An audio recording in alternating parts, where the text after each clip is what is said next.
So I told the officer of the deck that I'd seen something about 15 degrees off the port bow at a relative distance of about 2.5 nautical miles. And he began to look in that area. And the starboard lookout had heard me tell him this, and he began to look over there. And while we were all three watching, either the same craft or another one exactly like it came down out of the clouds, tumbled again on its, why it did this maneuver, I don't know, but every single time it did it. It's like it came down in this attitude, and then it flipped over, and then entered the water. And the water just appeared to open up in front of it.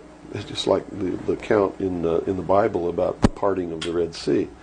That's exactly what happened. The sea actually parted, and this thing went into the water, and it closed up behind it. And this big spray went up into the air.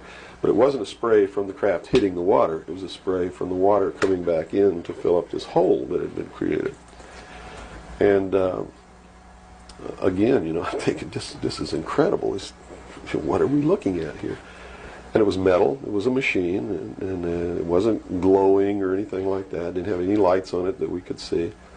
But it was obviously metal, and it was obviously a machine.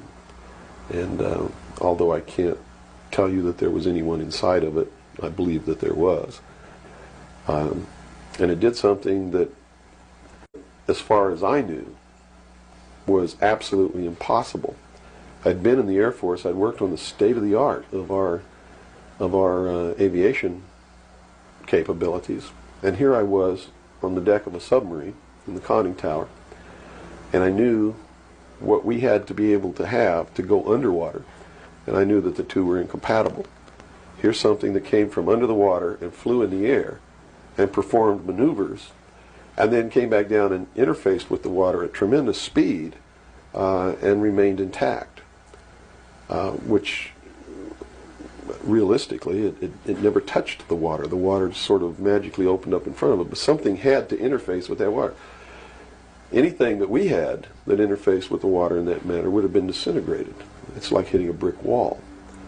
So I was looking at a technology that, as far as our laws of physics and what we knew at that time, didn't exist. This was in 1966.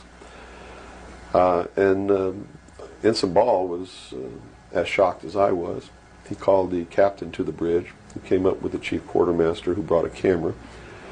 And we all stood there and watched this occur over and over again for about 10 minutes. And I still, to this day, don't know if it was the same craft or a whole bunch of different craft going in and out of the water. But it seemed like that there was a hell of a lot of traffic on that freeway right there. And we were watching it as we went by. We never changed course. We never lowered or increased our speed. We made no attempt to communicate or signal. We made no attempt to get closer. And eventually, it just stopped. We were told not to discuss it with anyone, not even amongst ourselves, which was incredible. I never had been told anything like that in my life. You can't talk about something. And to be told that we couldn't even talk about it amongst ourselves was even more extraordinary, I thought. But we didn't. We didn't talk about it. When we got to Pearl Harbor, all the time the chief quartermaster was taking pictures of this. So I know photographs were made. What happened to those photographs, I have no idea. But when we reached Pearl Harbor, we were not allowed to go ashore to go on liberty, even though we didn't have the duty. And about 2 hours after we berthed at the submarine base, a commander from the Office of Naval Intelligence came on board and debriefed each one of us individually in the captain's stateroom.